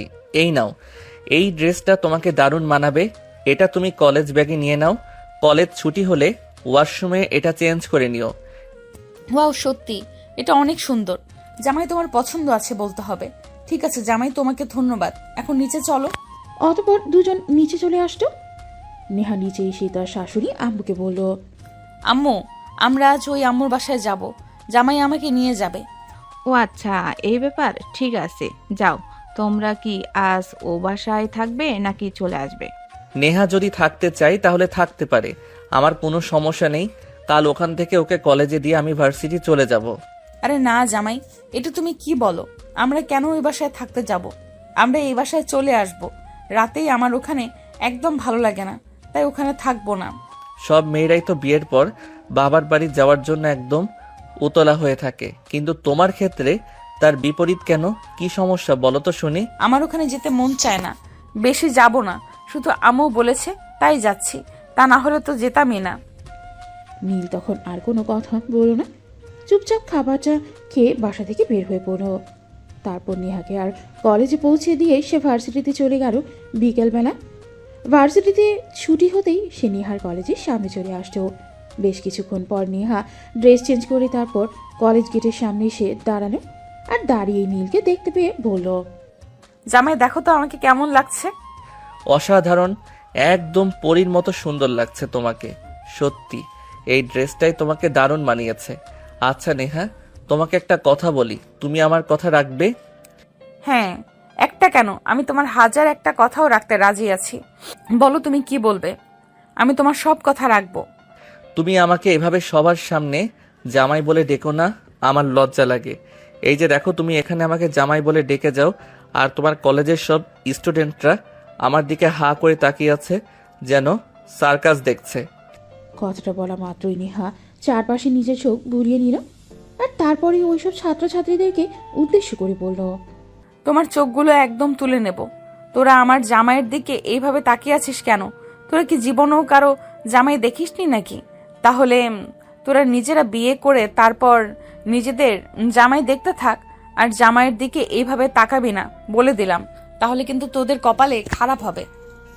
আরে ভাই, তুই যেভাবে তোর জামাইকে জামাই জামাই বলে ডাকছিস, এখানে কি আর না তাকিয়ে উপায় আছে নাকি? পেয়েছিস একটা জামাই। হ্যাঁ, আমি জামাই পেয়েছি, তাহলে তোদের কি হয়েছে? আমার জামাইকে আমি জামাই জামাই বলে ডাকবো, তাতে তোদের কি? তোরা কেন এইভাবে তাকিয়ে থাকবি? শেষবারের মতো বলে দিচ্ছি, যদি আর কখনো আমার জামাইয়ের দিকে এইভাবে তাকিয়ে থাকিস, তাহলে তোদের চোখ খুলে মার্বেল বসিয়ে দেব। ভাই, তোর জামাইয়ের দিকে কেউ তাকাবে না। তুই তোর জামাইটাকে প্যাকেট করে রাখ, তাহলে শুধু আমরা কেন, ছেলেরাও তোর জামাইয়ের দিকে তাকাবে না। এই তোকে কথা দিলাম। হ্যাঁ, প্রয়োজন হলে আমি আমার জামাইকে প্যাকেট করে রাখবো, তোদেরকে দেখতে দেব না। খবরদার কখনোই আমার জামাইয়ের দিকে এইভাবে তাকাবে না, এটাই শেষ কথা। কথাগুলো এক নিঃশ্বাসে নেহা বলে তারপর কিছুটা সময় নিয়ে তারপর আবার নীলের দিকে তাকিয়ে বলতে লাগলো, জামাই, এবার তো তুমি খুশি হয়েছো। এদেরকে আমি ইচ্ছে মতো বকে দিয়েছি, এরা আর কখনোই তোমার দিকে এভাবে তাকাবে না। বলো তুমি খুশি হয়েছো? এতক্ষণ এখানে যা কিছু ঘটে গেছে সবকিছু নীলের মাথার উপর দিয়ে গেছে। সে কি বলবে কিছুই ভেবে পাচ্ছে না। তারপরেও পরিস্থিতি শান্ত করার জন্য বলল, হ্যাঁ, আমি অনেক খুশি হয়েছি। আর হ্যাঁ, তোমাদেরকে বলছি, তোমরা আর কখনো আমার দিকে তাকাবে না। আমি শুধুমাত্র আমার বউয়ের সম্পত্তি, বুঝতে পেরেছো সবাই? নেহা, আমাদের লেট হয়ে যাচ্ছে, এখন তুমি বাইকে উঠে বসো, তা না হলে কিন্তু আবার বাসায় ফিরতে অনেক রাত হয়ে যাবে। নেহা তখন আর কোনো কথা না বলে চুপচাপ বাইকে উঠে বসলো, আর নীল বাইক চালাতে শুরু করলো। পাশে একটা সুপার শপের সামনে এসে নীল বাইকটা দাঁড় করালো, আর তখনই নেহা নীলকে প্রশ্ন করলো, কি ব্যাপার, কি হলো? আমাদের বাসায় তো এখান থেকে আরো অনেকটা দূরে, তাহলে তুমি এখানে বাইকে দাঁড় করিয়েছো কেন? কোনো সমস্যা হয়েছে নাকি? আরে না, প্রথমবার শ্বশুর বাড়িতে যাচ্ছি, খালি হাতে যাব নাকি? চলো ওখান থেকে কিছু কেনাকাটা করে নেই। আরে না, একদমই না, ওটা তো আমার নিজেরই বাড়ি, ওখানে যাচ্ছি, তাহলে কিছু নিতে হবে কেন? শুধু শুধু পয়সা নষ্ট করতে হবে না, চলো তো যাওয়া যাক। নেহা, তুমি না আমার সব কথা শোনো, তাহলে এখন তুমি আমার কথা শুনছো না কেন? আমি তোমাকে কি বললাম আর তুমি আমাকে কি বলছো? চলো ভিতরে, ওখান থেকে কিছু ফলমূল আর কিছু মিষ্টি কিনে নেই। তখনই হঠাৎ নীলের বলা কথাগুলো নেহার মনে পড়ে গেল। তাই নেহার কোনো কথা বলল না, চুপচাপ নীলের সঙ্গে ভেতরে চলে গেল। আর নীল তখন কিছু ফলমূল আর কিছু মিষ্টি কিনে নিল শ্বশুরবাড়ি যাওয়ার জন্য। আর তারপর দুজনেই আবারও বাইকে উঠে রওনা দিল শ্বশুরবাড়ির উদ্দেশ্যে। প্রায় 20 মিনিট পর নেহাদের বাড়ির সামনে এসে নীল বাইক দাঁড় করালো। বাইক থেকে নেমে নেহা দৌড়ে গেটের সামনে গিয়ে কলিং বেল চাপ দিতে লাগলো। একটানা কলিং বেল চেপে যাচ্ছে, এটা দেখে নীল তাকে বলল, আরে বাবা, এরকম পাগলের মতো কাণ্ড কেউ করে নাকি? বাড়িতে সবাই হয়তো ব্যস্ত আছে, তাই দরজা খুলতে একটু লেট হচ্ছে। একটু অপেক্ষা করো, কেউ এক্ষুনি এসে দরজা খুলে দেবে। আরে সবার এত কিসের কাজ? ওরা জানে না এখানে আমার জামাই এসেছে, আর আমার জামাই এখানে বাড়ির বাইরে দাঁড়িয়ে আছে, আর তারা কাজ নিয়ে পড়ে আছে। তখনই নেহার আম্মু এসে দরজা খুলে দিল। আর নেহাকে দেখে উনি বললেন, আরে নেহা, তুই? জামাই কেমন আছে? রাখো তোমার জামাই, সে কখন থেকে কলিং বেল চাপ দিয়ে যাচ্ছি, দরজা তো খুলছেই না কেন? জানো না আমি আমার জামাইকে নিয়ে এসেছি? আমার জামাইটা সেই কখন থেকে দরজার বাইরে দাঁড়িয়ে আছি। আমার জামাইটার বুঝি পা ব্যথা করে না? আসলে মা, ভেতরে একটু কাজ করছিলাম, তাই আসতে একটু দেরি হয়ে গেছে। I am so sorry. তাছাড়া তোরা তো ফোন দিয়ে আসিসনি। যদি জানতাম তোরা আসবি, তাহলে তো আমি দরজার সামনেই দাঁড়িয়ে থাকতাম। ঠিক আছে, এখন ভেতরে চলো। তবে নেক্সট টাইম থেকে যখন আসবো তখন যেন দরজা খুলতে আর 2 মিনিটও দেরি না হয়। এবারের মতো ক্ষমা করে দিলাম। নেহা প্লিজ, এরকম করে না। উনি তোমার আম্মু হয়, উনার সঙ্গে ভদ্রভাবে কথা বলো। উনি তো বললেন উনি কাজ করছিলেন, তাহলে তুমি কেন ওনার সঙ্গে এরকম আচরণ করছো? তুমি আবার কেন আম্মুর হয়ে ওকালতি করছো? তোমাকে না বললাম তুমি কারোর হয়ে আমার সঙ্গে কথা বলবে না? তুমি আমার 10টা না 5টা না একমাত্র জামাই, আর তুমি 1 মিনিট ধরে দরজার বাইরে দাঁড়িয়েছিলে। তোমার পাগুলো বুঝি ব্যথা করে না? আরে না বাবা, আমি একদম ঠিক আছি। এখন দয়া করে তুমি তোমার মুখটা বন্ধ করো আর ভিতরে চলো। আমি কিন্তু রেগে যাচ্ছি বলে দিলাম। আচ্ছা ঠিক আছে, এই যে আমি আমার মুখ বন্ধ করলাম, আর কোনো কথাই বলবো না। এবার তো তুমি খুশি? অতপর নেহা আর কোনো কথা না বলেই বাড়ির ভেতরে চলে আসতো। নেহা বাড়িতে আসতেই তার ছোট ভাই নিলয় দৌড়ে আসতো আর নেহাকে জড়িয়ে ধরে বলতে লাগলো, আরে আপু, তুই কোথায় চলে গেছিলি? আমি তো তোকে অনেক খুঁজেছি, কিন্তু কোথাও খুঁজে পাইনি। এখন তুই কোথা থেকে এসেছিস? কিডন্যাপার বুঝি তোকে আটকে রেখেছিল? এই ছেলেটাকে তোকে কিডন্যাপ করেছে বল আমায়। আরে না, এটা আমার জামাই। আমি একে বিয়ে করেছি আর এর সঙ্গেই থাকি। আর এই শোন, একদম দুষ্টুমি করবি না আমার জামাইয়ের সঙ্গে, তাহলে কিন্তু তোকে মেরে তক্তা বানিয়ে দেব। ও মানে এটা আমার দুলাভাই? দুলাভাই কেমন আছো তুমি? এই তো শালা বাবু, আলহামদুলিল্লাহ ভালো আছি। তোমার কি অবস্থা? তুমি কেমন আছো? এই তো দুলাভাই, ভালো আছি। দুলাভাই, তুমি আমার সঙ্গে ক্রিকেট খেলবে? আমার না ক্রিকেট খেলতে খুব ভালো লাগে। প্লিজ চলো না একবার ছাদে যাই। এই না, একদম নয়। তোকে আমার খুব ভালো করেই চেনা আছে। তুই মিথ্যে কথা বলে আমার জামাইকে নিয়ে যাবি, আর তারপর আমার জামাইকে নিয়ে গিয়ে ব্যথা দিবি। এটা আমি থাকতে কখনোই হতে দেব না। নেহা এরকম করে না, ও ছোট মানুষ, ও কি এত কিছু বোঝে নাকি? ও আমাকে কোনো ব্যথা দেবে না। আমি ওর সঙ্গে যাচ্ছি, তুমি এখানে থাকো। না, তাহলে আমিও তোমার সঙ্গে যাব, কারণ আমি একে একদমই বিশ্বাস করি না। কোন সময় কোন কাজ করে বসবে তার কোনো ঠিক ঠিকানা নেই। আমি যাব তোমার সঙ্গে। আচ্ছা ঠিক আছে, তাহলে তাই চলো। এরপর নীল, নেহা আর নিলয় দুজনকে নিয়ে ছাদে চলে আসতো। সেখানে বেশ কিছুক্ষণ ওদের সঙ্গে গল্পগুজব করলো আর খেলাধুলা করলো। তখন প্রায় সন্ধ্যা হয়ে আসছে। তখন নীল নেহাকে বলল, নেহা সন্ধ্যা হইয়া আসলো, বাসায় যেতে হবে তো, চলো এবার। ও হ্যাঁ, এটা তো আসলে আমার মনেই ছিল না। তুমি মনে করিয়ে দিয়ে ভালো করেছো। চলো এবার যাওয়া যাক। এই বলে নেহা, নীল, নিলয় তিনজনেই নিচে চলে আসতো। নেহা নিচে এসেই বলতে লাগলো, আম্মু, ওই আম্মু, কোথায় তুমি? তাড়াতাড়ি আসো, আমি আমার জামাইকে নিয়ে চলে যাচ্ছি। আরে এটা তুই কি বলছিস? তোর মাথা কি খারাপ হয়ে গেছে নাকি? এই তো একটু আগেই আসলি তোরা, তো কোনো খবর দিয়ে আসিসনি। আমি রান্নাবান্না করছি, গেলেও রান্নাবান্না শেষে খাওয়া দাওয়া করে তারপর যাবে। তাছাড়া আমি তোর বাবাকে এইমাত্র ফোন দিয়ে বলেছিলাম, তোর আব্বু বলল আজ থেকে যেতে। না, একদমই নাই। আমি তোমাদের বাড়িতে আর থাকবো না। আমার জামাই নিজের একটা বাড়ি আছে, আমি ওখানে গিয়ে থাকবো। আমি চলে যাচ্ছি আমার জামাইকে নিয়ে। তুই কি পাগল না? তোর মাথা টাথা খারাপ হয়ে গেছে। আমি মাঝে মাঝে সেটাই ভেবে পাই না। জামাইকে নিয়ে বিয়ের পর প্রথম বাড়িতে এসেছিস, আর এখন খাওয়া দাওয়া না করে চলে যাবি? এটা হতে পারে নাকি? তুই 5 মিনিট বস, রান্না প্রায় শেষ হয়ে এসেছে। বললাম তো আমার হাতে সময় নেই, সন্ধ্যা হয়ে গেছে। আম্মু বলেছে তাড়াতাড়ি চলে যেতে, আমি চলে যাচ্ছি। জামাই প্লিজ, তুমি নেহাকে কিছু বলো। আমার রান্না শেষ হয়ে এসেছে।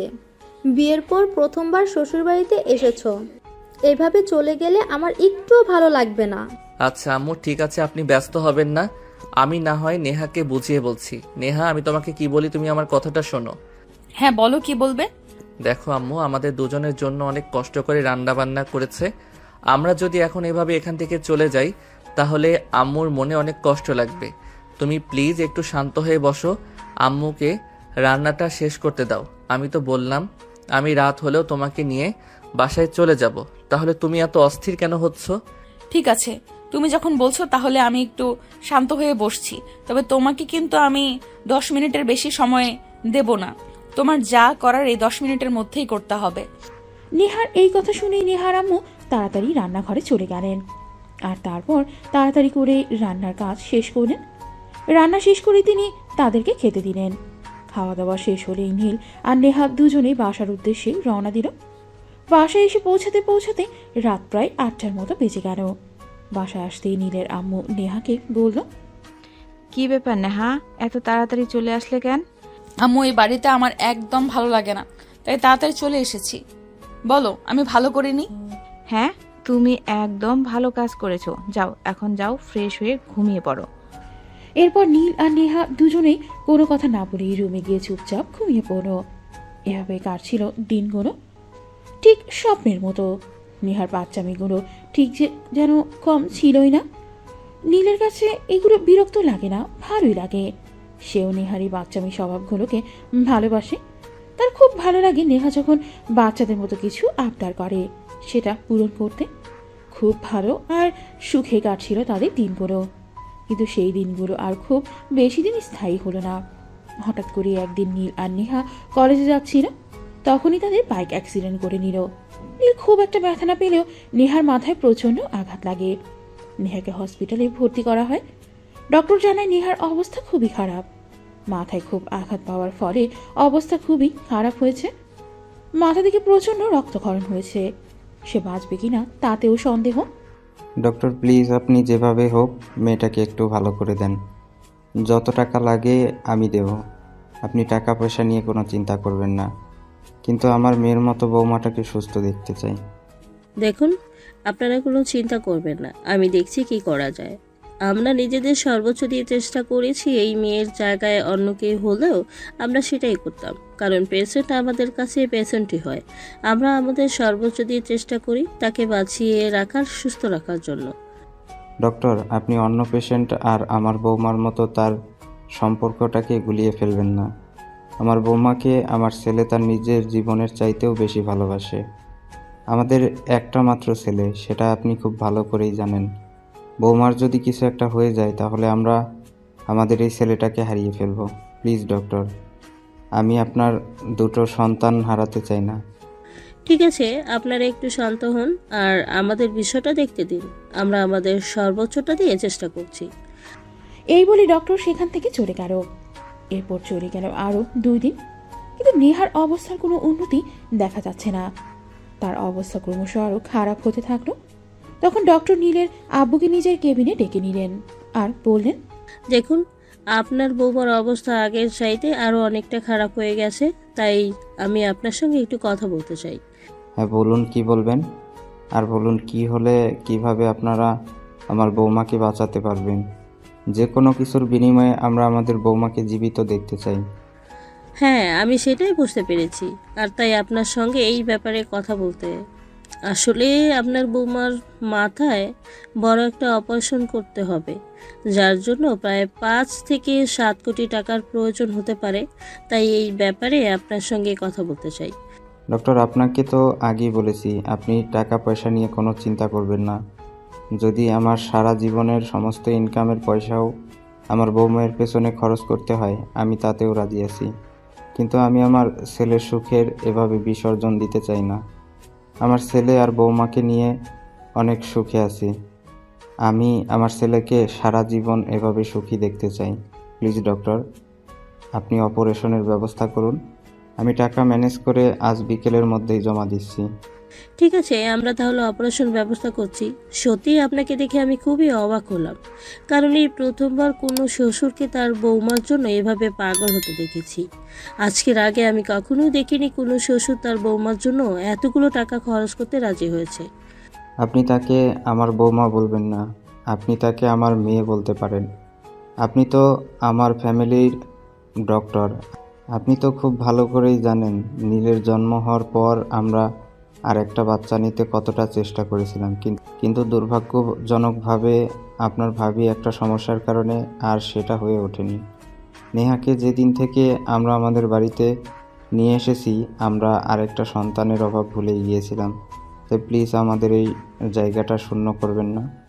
আচ্ছা ঠিক আছে, আপনি আমাদের উপর ভরসা রাখতে পারেন। আমরা আমাদের সর্বোচ্চটা দিয়ে চেষ্টা করছি নেহাকে বাঁচিয়ে তুলতে। এই বলে নীলের আব্বু হসপিটাল থেকে বের হয়ে অফিসে চলে আসতো। আর তখনই ম্যানেজারকে নিজেই ক্যাবিনে ডেকে নিল। হ্যাঁ স্যার, আপনি নাকি আমাকে ডাকছিলেন, কি ব্যাপারে বলুন। আমাদের অ্যাকাউন্টে বর্তমান কত টাকা আছে আপনি এক্ষুনি আমাকে জানান। ঠিক আছে স্যার, আপনি 5 মিনিট ওয়েট করুন, আমি এক্ষুনি চেক করে আসছি, তারপর আপনাকে জানাচ্ছি। এই বলে ম্যানেজার নিজের ক্যাবিনে চলে গেল। আর অ্যাকাউন্ট চেক করে কিছুক্ষণ পর ফেরত এসে নীলের আব্বুকে বলল, তার এই মুহূর্তে আমাদের অ্যাকাউন্টে 3 কোটি টাকার মতো আছে, কিন্তু হঠাৎ করে আপনি টাকার কথা কেন জিজ্ঞাসা করছেন? আমরা তো 1 সপ্তাহ আগেই 16 কোটি টাকা একটা ডিল করেছি, ওখানে সমস্ত টাকা দিয়ে দেওয়া হয়েছে। ম্যানেজার সাহেব, আপনি হয়তো ভুলে গেছেন আমার বৌমা হসপিটালে আছে, তার অপারেশন করাতে হবে, আমার টাকা প্রয়োজন। আপনার ছেলের শ্বশুরবাড়ির লোকেরা তো রয়েছে, তারাই তো একটা ম্যানেজ করতে পারে, এর জন্য আমার কাছে আপনাকে এত টাকা দিতে। ম্যানেজার সাহেব, আপনাকে আমি আমার ফ্যামিলির বিষয়ে কথা বলার পারমিশন কিন্তু দেইনি। আপনি টাকা উইথড্র করার ব্যবস্থা করুন। আর আমাদের যে প্রোডাক্টগুলো মার্কেটিংয়ে ছাড়া হয়েছে সেগুলো পেমেন্ট খুব তাড়াতাড়ি নেওয়ার ব্যবস্থা করুন। আজ বিকেলের মধ্যেই আমার 5 কোটি টাকা লাগবে। কিন্তু হুট করে এভাবে বললেই তো হয় না, এতগুলো টাকা কি আর হুট করে ম্যানেজ করা যায় নাকি? যদি 5 লাখ টাকা হতো ম্যানেজ করে দিতে পারতাম, কিন্তু 5 কোটি টাকা, এগুলো তো আর মুখের কথা নয়। আমি কোনো কথা শুনতে চাই না, আমার টাকার প্রয়োজন, আমি টাকা চাই। আজ বিকেলের মধ্যেই আপনি কোথা থেকে টাকা ম্যানেজ করে দিবেন সেটা আপনার ব্যাপার। আর যদি টাকা ম্যানেজ করতে না পারেন তাহলে আপনার চাকরি থাকবে না, সেটা বুঝতে পেরেছেন? প্লিজ স্যার, এভাবে বলবেন না। ঠিক আছে, আমি দেখছি কি করা যায়। এই বলে ম্যানেজার সাহেব নীলের আব্বুর ক্যাবিন থেকে বের হয়ে চলে গেলেন। আর তার ঠিক কিছুক্ষণ পরে নেহার আব্বু এসে সেখানে উপস্থিত হলো। আসলে নেহার আব্বু একটা ব্যবসার কাজে দেশের বাইরে চলে গিয়েছিল। নেহার অ্যাক্সিডেন্টের কথা শুনে তিনি দেশে ফিরে এসেছেন। কি করে নিয়ে এসেছেন বেশ কিছু টাকা। ভাই সাহেব, টাকা পয়সা নিয়ে আপনাকে চিন্তা করতে হবে না। নেহা যেমন আপনার পুত্রবধূ তেমনই আমারই মেয়ে। এখানে 2.5 কোটি টাকা আছে। আমি যে টাকাটা নিয়ে গিয়েছিলাম সে কাজটা করিনি, টাকাটা নিয়ে ফেরত এসেছি। আমার কাছে আমার মেয়ে সবচাইতে আগে। চলেন হসপিটালে যাওয়া যাক। আগে আমার মেয়ের অপারেশনটা হোক, তারপর সবকিছু নিয়ে চিন্তা করা যাবে। আপনাকে যে আমি কি বলে কৃতজ্ঞতা জানাবো সেটা বুঝতে পারছি না। এই মুহূর্তে এত টাকা ম্যানেজ করা আমার পক্ষে আসলেই সম্ভব ছিল না, কারণ আমি 1 সপ্তাহ আগে অনেক টাকা ইনভেস্ট করে ফেলেছি। তাই এই মুহূর্তে আমার অ্যাকাউন্টে খুব একটা টাকা নেই। চিন্তা করবেন না, আমি সময় মতো আপনার টাকাটা আপনাকে দিয়ে দেব। সে আপনার মেয়ে হলেও আমার পুত্রবধূ, আমার দ্বিতীয় সন্তান। আপনি তো জানেন আমি নেহাকে কতটা ভালোবাসি। তার এই অবস্থা আমি নিজেকে আর কোনোভাবে ঠিক রাখতে পারছিলাম না। যাই হোক, এখন চলুন, কথা না বাড়িয়ে আগে হসপিটালে যাওয়া যাক। হ্যাঁ, তাই চলুন। আগে হসপিটালে যাওয়া যাক, বাকি কথা পরে কথা বলা যাবে। আগে মেয়েটাকে তো সুস্থ করা যাক। এই বলে দুজনেই হসপিটালে চলে আসলো। আর এদিকে নীল আজ 3 দিন ধরেই নেহার পাশে বসে বসে শুধু কান্নাই করছে। নেহার এমন অবস্থা হওয়ার পর থেকে সে আর 1 গ্লাস জল পর্যন্ত মুখে তুলছে না। যদিও সে নিজেও অনেকটা ব্যথা পেয়েছে, কিন্তু সেটা তার কাছে কিছুই না। নিজে কোনো ঔষধ নিচ্ছে না, শুধু বারবার বলছে, নেহা প্লিজ তুমি ফিরে এসো, আমি তোমাকে হারাতে চাই না, তোমায় অনেক বেশি ভালোবাসি। তোমাকে ছাড়া আমি বেঁচে থাকতে পারবো না। প্লিজ তুমি আমার জীবনে ফিরে আসো। তখনই পেছন থেকে তার আব্বু তার মাথায় হাত রেখে বলল, চিন্তা করিস না বাবা, নেহা আমাদের মধ্যে ফিরে আসবে। আমরা দুজনেই তার অপারেশনের টাকা এইমাত্র জমা দিয়ে এসেছি। আল্লাহর কাছে শুধু কামনা কর নেহা যেন সুস্থ অবস্থায় আমাদের মাঝে ফিরে আসে আর তার অপারেশন সাকসেস হয়। কিন্তু বাবা, ম্যানেজার সাহেবকে একটু আগেই আমি ফোন করেছিলাম, উনি তো বললেন আমাদের অ্যাকাউন্টে এখন এত টাকা নেই। তাহলে তুমি টাকা ম্যানেজ করলে কিভাবে? তোর শ্বশুর আজকে বাংলাদেশে ফিরে এসেছে, উনি টাকাটা দিয়েছে, চিন্তা করিস না, আমি সময় মতো টাকাটা ওনাকে ফেরত দিয়ে দেব। নেহা তো আর আমাদের বাড়ির বউ নয়, মেয়ে হয়েই থাকে, তাই না? আমি তো তাকে নিজের সন্তানের চাইতে কোনো অংশে কম দেখি না, তাই তার বাবার চাইতে আমার দায়িত্ব বেশি। ঠিক আছে বাবা, থ্যাংক ইউ সো মাচ। তোমাকে যে আমি কি বলে কৃতজ্ঞতা জানাবো সেটাই বুঝতে পারছি না আমার জীবনে। নেহা না থাকলে আমি বেঁচে থাকবো না। প্লিজ বাবা, এভাবে বলিস না। নেহার জন্য শুধু তোর একার খারাপ লাগছে সেরকমটা কিন্তু নয়, আমাদেরও কিন্তু অনেক খারাপ লাগছে, কিন্তু কি করব, এটা জাস্ট একটা অ্যাক্সিডেন্ট। প্লিজ বাবা, তুই নিজেকে শান্ত কর। আর নেহার অপারেশন আজ রাতেই হবে, তারপর দেখা যাক আল্লাহ পাক আমাদের কপালে কি রেখেছে। তুই একটা কাজ কর, বাসায় গিয়ে গোসল করে তারপর 2 রাকাত নফল নামাজ পড়ে আল্লাহর কাছে তোর নেহাকে ভিক্ষা চা। আল্লাহ যেন তোকে তার নেহাকে ফিরিয়ে দেয়। হ্যাঁ বাবা, তুমি একদম ঠিক কথাই বলেছ। তোমরা এখানে থাকো, আমি বাসায় যাচ্ছি। এই বলে নীল হসপিটাল থেকে বের হয়ে সোজা বাসায় চলে আসলো। আর তারপর গোসল করে উজু করে নামাজে দাঁড়িয়ে পড়ল। 2 রাকাত নফল নামাজ পড়ে আল্লাহর কাছে নেহাকে চাইল আর অনেকক্ষণ কান্নাকাটি করলো। তারপর তাড়াতাড়ি হসপিটালতে এসে দেখে নেহাকে ওটিতে নিয়ে যাওয়ার জন্য রেডি করা হচ্ছে। নীল তখনও সেখানে দাঁড়িয়ে কান্না করছে। ডাক্তার তখন তাকে বলল, নীল প্লিজ তুমি এভাবে কান্না করো না, নিজেকে শান্ত করো। আমরা তো আমাদের সর্বোচ্চটা দিয়ে চেষ্টা করছি নেহাকে ফিরিয়ে আনতে। প্লিজ ডক্টর, আপনারা যেভাবে পারেন আমার নেহাকে আমার কাছে ফিরিয়ে এনে দিন। আমি নেহাকে ছাড়া থাকতে পারবো না, আমার নিঃশ্বাস বন্ধ হয়ে আসছে। ওকে ছাড়া আমি আমার একটা সেকেন্ডও কল্পনা করতে পারি না। ঠিক আছে বাবা, তুমি একটু শান্ত হও আর আল্লাহর কাছে দোয়া করতে থাকো। এরপর নেহাকে ওটিতে নিয়ে যাওয়া হলো। 3.5 ঘন্টা ধরে নেহার অপারেশন চলছে আর নীল অপারেশন থিয়েটারের সামনে ঠাই দাঁড়িয়ে আছে। তার যেন সেখান থেকে নড়তেই মন চাইছে না। সে যদি এখান থেকে এক পা নড়ে, তারপরে যদি তার নেহার কিছু হয়ে যায়। প্রায় 3 ঘন্টা 40 মিনিট পর ডক্টর অপারেশন থিয়েটার থেকে বের হলো। ডাক্তার অপারেশন থিয়েটার থেকে বের হওয়া মাত্রই নীল দৌড়ে ডাক্তারের কাছে চলে গেল আর ডক্টরকে জিজ্ঞেস করলো, ডক্টর, কি অবস্থা এখন? আমার নেহা ঠিক হয়ে যাবে তো? হ্যাঁ নীল, তুমি কোনো চিন্তা করো না, অপারেশন সাকসেস। আশা করছি নেহা কিছুদিনের মধ্যেই সুস্থ হয়ে যাবে। তবে একটা সমস্যা হয়েছে মনে হয়, নেহার স্মৃতিশক্তি চলে যেতে পারে। তবে আমরা আমাদের সর্বোচ্চটা দিয়ে চেষ্টা করছি। এটা আপনি কি বলছেন? নেহার যদি স্মৃতিশক্তি চলে যায় তাহলে তো আমার নেহা আমাকেই চিনতে পারবে না। তাহলে আমি কি নিয়ে বাঁচবো? নেহা যদি আমাকে ভালোই না বাসে তাহলে আমি তার ভালোবাসায় বেঁচে থাকবো? কিছুই করার নেই, ধৈর্য ধরা ছাড়া। সবকিছু আল্লাহর উপর ছেড়ে দাও। আমরা আমাদের সর্বোচ্চটা দিয়ে চেষ্টা করেছি, আমরা তো আর আল্লাহর উপর যেতে পারবো না। যা হবে সব আল্লাহর ইচ্ছায়। এই বলে ডক্টর সেখান থেকে চলে গেল। বেশ কিছুক্ষণ পর নেহাকে ওটি থেকে কেবিনে শিফট করা হলো। নেহার চেহারাটা একদম কালো হয়ে আছে, কিন্তু কেবিনে কাউকে প্রবেশ করতে দেওয়া হচ্ছে না। ডাক্তার পরিষ্কার জানিয়ে দিয়েছে 1 সপ্তাহের মধ্যে কেউ নেহার সঙ্গে দেখা করতে পারবে না, কারণ 1 সপ্তাহ সময় লাগবে নেহার জ্ঞান ফিরে আসতে। যদি কেউ নেহাকে দেখতে চায় তাহলে দরজার বাইরে থেকেই দেখতে হবে, কাছে যাওয়া যাবে না। ডাক্তার, এটা আপনি কি বলছেন? আমি নেহাকে ছাড়া থাকতে পারবো না। প্লিজ আমাকে ওর কাছে যাওয়ার পারমিশন দিন। আমার নিঃশ্বাস বন্ধ হয়ে আসছে, আমি মারা যাব। প্লিজ নীল, তুমি শান্ত হও। আমরা জানি তুমি নেহাকে কতটা ভালোবাসো। তোমার ভালোর জন্যই আমরা বলছি এই মুহূর্তে তুমি নেহার কাছে যেও না। তুমি বাইরে থেকে নেহাকে দেখো। আমরা তো আর তোমাকে নেহাকে দেখতে নিষেধ করছি না, কিন্তু প্লিজ নেহার কাছে যেও না। ঠিক আছে ডক্টর, আমার নেহার ভালোর জন্য আপনারা আমাকে যা করতে বলবেন আমি তাই করতে রাজি আছি, কিন্তু আমি যেন আমার নেহাকে সুস্থ অবস্থায় বাড়ি নিয়ে যেতে পারি না। অতঃপর ডক্টর চলে গেল সেখান থেকে। দেখতে দেখতে 6টা দিন কেটে গেল। নীল নেহার কেবিনের বাইরে একটা চেয়ারে ঠায় বসে আছে। 1 মিনিটের জন্যও সেখান থেকে কোথাও যাচ্ছে না। এই বুঝি নেহার জ্ঞান ফিরে এলো।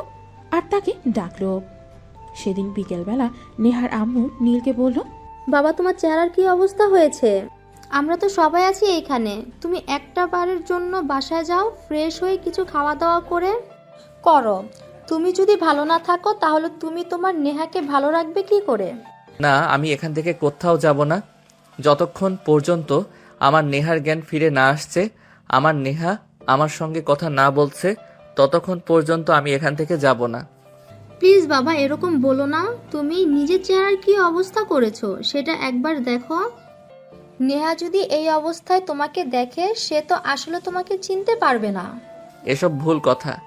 নেহা আমাকে প্রচণ্ড ভালোবাসে, আমার ছায়াটা দেখলেও বলে দিতে পারবে যে এটা আমি। সে আমাকে কখনোই অজানা মনে করবে না। এটা আপনাদের ভুল ধারণা। আপনাদের যদি বিরক্ত লাগে তাহলে আপনারা বাসায় চলে যেতে পারেন। আমাকে বাসায় যাওয়ার কথা বলবেন না।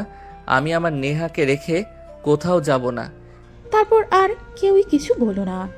আজ সপ্তম দিন ডক্টর নেহাকে দেখতে এসেছে। ডক্টর ক্যাবিন থেকে বের হওয়া মাত্রই নীল তার সামনে গিয়ে দাঁড়ালো আর বলল, কি ব্যাপার ডক্টর, আমার নেহা কেমন আছে? আপনি তো বলেছিলেন আজ নেহার জ্ঞান ফিরে আসবে, কিন্তু এখনো নেহার জ্ঞান ফিরে আসলো না কেন? অপেক্ষা করো, হয়তো আজ বিকেলের মধ্যেই নেহার জ্ঞান ফিরে আসতে পারে। এই কথা বলে ডাক্তার সেখান থেকে চলে গেল। নীল তখনও কেবিনের বাইরে ঠায় দাঁড়িয়ে আছে। বিকেল প্রায় 3-4 দিকে নেহার জ্ঞান ফিরে আসলো। তখনই একজন সিস্টার এসে নীলকে খবরটা দিল।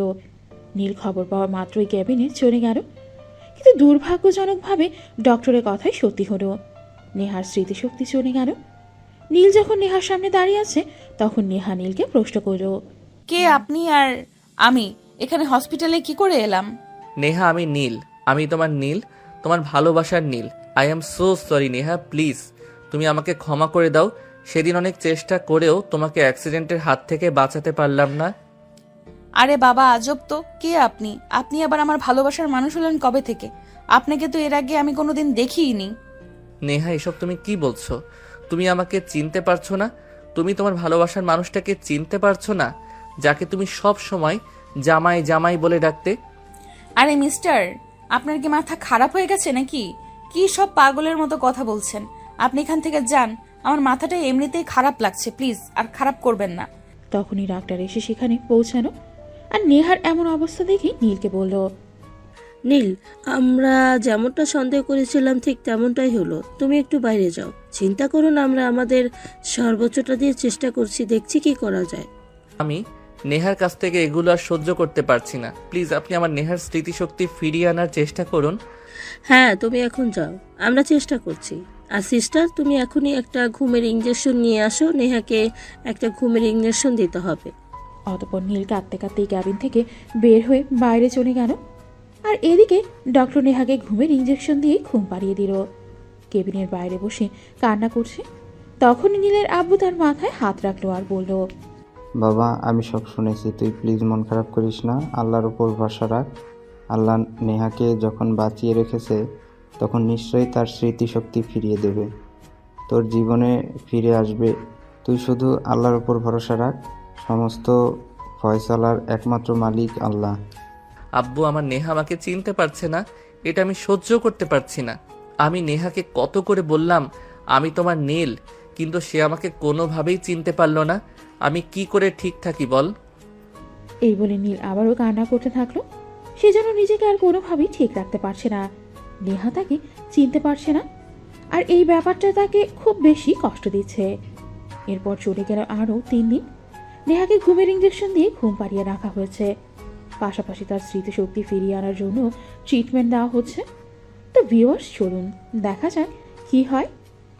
4 দিন পর নেহা ঘুম থেকে জাগ্রত হলো। সে চোখ ফেলে দেখতে পেল তার পাশে একটা নার্স দাঁড়িয়ে আছে। নার্স, আমি এখানে কি করে এলাম? আমি তো নীলের সঙ্গে কলেজে যাচ্ছিলাম। হ্যাঁ, আপনি আপনার স্বামীর সঙ্গে কলেজে যাচ্ছিলেন আর সেখানে অ্যাক্সিডেন্ট হয়, তারপর থেকে আপনি এখানে আছেন। ও হ্যাঁ, আমার মনে পড়েছে। আমি বাইক থেকে ছিটকে পড়ে গিয়েছিলাম, তারপর আর কিছুই মনে নেই। আমার নীল কোথায়? তাকে একবার ডাকুন না, আমার তাকে দেখতে খুব ইচ্ছে করছে। প্লিজ আপনি ওকে একটু ডেকে দিন। আপনি শান্ত হন, আপনি উত্তেজিত হবেন না, আমি আপনার নীলকে এক্ষুনি ডেকে দিচ্ছি। এই বলে নার্স কেবিন থেকে বাইরে বের হয়ে আসতো। নার্স বাইরে এসে দেখলো নীল কেবিনের সামনে চেয়ারটায় বসে বসে কান্না করছে। তখনই নার্স তাকে বলল, আপনি শান্ত হন, আপনি উত্তেজিত হবেন না। আমি এক্ষুনি আপনার নীলকে ডেকে দিচ্ছি। মিস্টার নীল, আপনার জন্য একটা খুশির খবর আছে। নেহার স্মৃতিশক্তি ফিরে এসেছে। ও আপনার সাথে দেখা করতে চাইছে। প্লিজ আপনি একবার আমার সঙ্গে ভিতরে চলুন। আপনি সত্যি বলছেন আমার নেহার জ্ঞান ফিরে এসেছে? আমি আপনাকে বলে বোঝাতে পারবো না আমার যে আজ কি খুশি লাগছে। আমি এক্ষুনি যাচ্ছি আমার নেহার সঙ্গে দেখা করতে। এই বলে নীল যেন পালিয়ে একদম উড়ে নেহার কাছে চলে আসে। নীল দৌড়ে এসে নেহার সামনে দাঁড়ালো আর বলল, নেহা, তুমি এখন কেমন আছো? তুমি জানো একটাবার তোমার মুখ থেকে আমার নামটা শোনার জন্য কতটা অপেক্ষা করেছিলাম। আল্লাহর কাছে কতবার কান্না করেছি আল্লাহ যেন তোমাকে আমার কাছে ফিরিয়ে দেয়। তুমি কেমন আছো এখন বলো না আমায়। এই তো আমি ভালো আছি। তুমি কেমন আছো? সেদিন যখন বাইক থেকে ছিটকে পড়ে গেলাম তারপর তো আর আমার কিছুই মনে নেই। তুমি ব্যথা পাওনি তো? না, আমি একদম ঠিক আছি। এরপর নীল আর নেহা দুজনেই বসে গল্প করতে থাকলো। প্রায় 5 মিনিট পর নার্স সেখানে ফিরে আসলো আর নীলকে বলল, আপনি প্লিজ বাইরে যান। এখনই ওনার সঙ্গে এত কথা বলা যাবে না। ওনার মাথার উপর কোনো প্রেশার দেওয়া যাবে না, তাহলে আবার ওনার স্মৃতিশক্তি চলে যেতে পারে। ঠিক আছে, আমি এমন কিছু করতে চাই না যেটা আমার নেহার জন্য ক্ষতিকর হবে। আমি বাইরে চলে যাচ্ছি নেহা, তুমি ভালো থেকো। আমি সময় সময় তোমার সঙ্গে দেখা করতে আসব। জানো না আজ আমার কত খুশি লাগছে। কতদিন পর তোমার মুখ থেকে একটু কথা শুনতে পেলাম। আল্লাহ আমার ডাক শুনেছেন। আল্লাহ তোমাকে আমার কাছে ফিরিয়ে দিয়েছেন। আল্লাহর কাছে লাখো কোটি শুকরিয়া। এই কথা বলতে বলতে নীল কেবিন থেকে বের হয়ে চলে আসলো। এরপর চলে গেল প্রায় আরও 1 মাস। নেহা এখন আল্লাহর রহমতে অনেকটাই সুস্থ। নীল ডক্টরের সঙ্গে ডক্টরের কেবিনে বসে কথা বলছে। ডাক্তার, আমরা কি এখন চাইলে নেহাকে বাড়ি নিয়ে যেতে পারি? হ্যাঁ, আপনারা চাইলেই এখন নেহাকে বাড়ি নিয়ে যেতে পারেন। আলহামদুলিল্লাহ, নেহা এখন অনেকটাই সুস্থ আছে। আল্লাহর কাছে অনেক শুকরিয়া যে আমরা নেহাকে সুস্থ অবস্থায় ফিরে পেয়েছি। প্রয়োজনে আরও কিছু ওষুধপত্র লাগবে, আমি সেগুলো লিখে দেব। ঠিক আছে doctor, thank you so much. আপনার কাছে আমরা সবাই অনেক কৃতজ্ঞ যে আপনি আমাদের নেহাকে আমাদের কাছে ফিরিয়ে দিয়েছেন। কৃতজ্ঞতা আমার কাছে নয়, আল্লাহর কাছে প্রকাশ করুন। আল্লাহ আপনাদের ডাক শুনেছেন, নেহাকে ফিরিয়ে দিয়েছেন। আমরা তো শুধু উসিলাই মাত্র। ঠিক আছে ডক্টর, তাহলে আসি। কাল আমরা নেহাকে বাড়িতে নিয়ে যাব। এই বলে নীল ডক্টরের কেবিন থেকে বের হয়ে চলে আসলো আর তারপর নেহার সঙ্গে দেখা করতে গেল। নেহা, আমি এইমাত্র ডাক্তারের সঙ্গে কথা বলে এসেছি। ডাক্তার বকলো আমরা চাইলে কাল তোমাকে বাড়িতে নিয়ে যেতে পারি। হ্যাঁ, আমি বাড়ি চলে যেতে চাই। আমার এখানে আর ভালো লাগছে না। দম বন্ধ বন্ধ লাগছে। দরজা বন্ধ, ঘর বন্ধ। সারাক্ষণ শুয়ে বসে থাকতে থাকতে আমার একটুও ভালো লাগে না। ঠিক আছে, তোমাকে আর এখানে থাকতে হবে না। কালকেই তোমাকে বাসায় নিয়ে যাব। অতঃপর দুজন বসে বসে বেশ কিছুক্ষণ গল্পগুজব করলো আর তারপর ঘুমিয়ে পড়লো। পরের দিন সকাল 8টার দিকে বাসা থেকে সবাই চলে আসলো নেহাকে বাড়িতে নিয়ে যাওয়ার জন্য। আরে তোমরা তো দেখি একদম গোষ্ঠী শুদ্ধ সবাই চলে এসেছো এখানে। এটা হসপিটাল নাকি বিয়ে বাড়ি সেটাই তো বুঝতে পারতেছি না। এত কিছু তোমার বুঝতে হবে না মা, তুমি আমাদের জীবনে ফিরে এসেছো, এটাই আমাদের অনেক, জানো না, এটাই আমাদের জন্য অনেক, জানো না। আল্লাহর কাছে কত করে চেয়েছি, আল্লাহর রহমতে আল্লাহ তোমাকে আমাদের কাছে ফিরিয়ে দিয়েছে। আল্লাহর কাছে লাখো কোটি শুকরিয়া। তাই বলে এইভাবে গোষ্ঠী শুদ্ধ সবাই হসপিটালে চলে আসতে হবে নাকি? আমি তো বাড়িতে গিয়ে সবার সঙ্গে দেখা করতে পারতাম। কত বড় একটা বিপদের পর তুমি আমাদের সবার মাঝে ফিরে এসেছো। এইটুকু তো তোমার জন্য একদমই কম হয়ে গেল। আরো বেশি করা উচিত ছিল। যাই হোক, এখন চলো বাড়ি যাওয়া যাক। এই বলে নীল নেহাকে নিজের করে তুলে নিল। তারপর বাড়িতে এনে বসিয়ে দিল। প্রায় 8 ঘন্টা পর সবাই মিলে বাড়িতে এসে পৌঁছালো আর আবার বাড়িটাকে অনেক সুন্দর করে সাজানো হয়েছে, যেরকমটা নীলের বিয়ের দিন সাজানো হয়েছিল। আজ নেহা এই বাড়িতে ফিরে এসেছে, এতে সবাই অনেক আনন্দিত। তাই আবারও নতুন করে আরেকটু আনন্দ করার জন্য বাড়িটাকে এত সুন্দর করে উৎসবমুখর পরিবেশ করা হয়েছে। আমি বুঝতে পারছি না তোমরা সবাই কেন এরকম করছো। আমি তো আর এই বাড়িতে নতুন নয়, তাহলে এত আয়োজন করার কি আছে? আল্লাহ তোমার স্মৃতিশক্তির সঙ্গে তোমার বুদ্ধিটাকেও জাগিয়ে দিয়েছেন। আসলে প্রথমবার যেদিন তুমি এই বাড়িতে এসেছিলে সেদিন তুমি ছোট্ট বাচ্চার মতো ছিলে, আর আজ তুমি পরিপূর্ণ যুবতী। তোমাকে আজ আবার নতুন বউয়ের মতো করে এই বাড়িতে বরণ করে তোলা হবে। তখনই নেহা একটা দুষ্টুমি মার্কা হাসি দিয়ে নীলের কানের কাছে মুখটা নিয়ে বলল, তাই নাকি? তাহলে তো ওগুলো এখন দিতে হবে। কোনগুলো কিসের কথা বলছো আমি ঠিক বুঝতে পারলাম না। যেগুলো তখন চাইলাম আমার বান্ধবীরা আমাকে বলে দিত আর আমি এসে তোমার কাছে বলতাম, কিন্তু তুমি সবসময় অ্যাভয়েড করে যেতে। এখন আর ওসব করলে চলবে না, এখন আমার সব কিছুই চাই। এখন কি সবার সামনে দিয়ে দেব নাকি রুম পর্যন্ত আগে যাবে? সে তোমার ইচ্ছা, আমার কোনো সমস্যা নেই। তুমি যদি সবার সামনে দিতে পারো তাহলে আমি সবার সামনেই নিতে পারবো, আমার কেন লজ্জা করবে? আসলেই তুমি একটা পাগলি। তোমারই তো। অতঃপর নীলের আম্মু আরও একবার নেহাকে বরণ করে বাড়িতে তুলে নিল। সবাই মিলে অনেক আনন্দ উল্লাস করতে লাগলো। আর এদিকে নীলের আম্মু নেহার জন্য নিজের হাতে অনেক রকম রান্না করেছেন, আর সেই সঙ্গে বেশ কিছু মিষ্টিও বানিয়েছেন নিজের হাতে স্পেশালি একমাত্র পুত্রবধূর জন্য। যাই হোক, রেখে খাওয়া দাওয়া করা শেষ করে নীল তার বন্ধুদের নিয়ে নিজের রুমটাকে সুন্দর করে সাজিয়ে নিল। রাত আনুমানিক তখন 11টার মতো হবে বাজে। নীলের আম্মু পুত্রবধূকে নিজের হাতে সাজিয়ে দিলেন, আর তারপর নীলের ওরাও রুমে নিয়ে আসতেন। রুমে পৌঁছে দিয়ে তিনি নেহাকে বললেন, যাও, আজ থেকে নতুন জীবনটা সুন্দর করে শুরু করো। তোমার জন্য অনেক শুভকামনা রইল। নেহা তখন তার শাশুড়ি আম্মুকে সালাম করলো আর তার কাছ থেকে আশীর্বাদ নিয়ে রুমে পা বাড়ালো। সে রুমে ঢোকার কিছুক্ষণ পরে নীল রুমে চলে আসতো, আর তারপর দরজাটা বন্ধ করে নেহার কাছে এসে দাঁড়ালো। নেহা তখনই নীলকে পা ছুঁয়ে সালাম করতে যাচ্ছিল, কিন্তু নীল তাকে সেটা করতে না দিয়ে টান দিয়ে নিজের বুকের সঙ্গে মিশিয়ে নিল আর বলল, প্রিয়তমা বউ আমার, তোমার জায়গা আমার পায়ে নয়, আমার বুকে।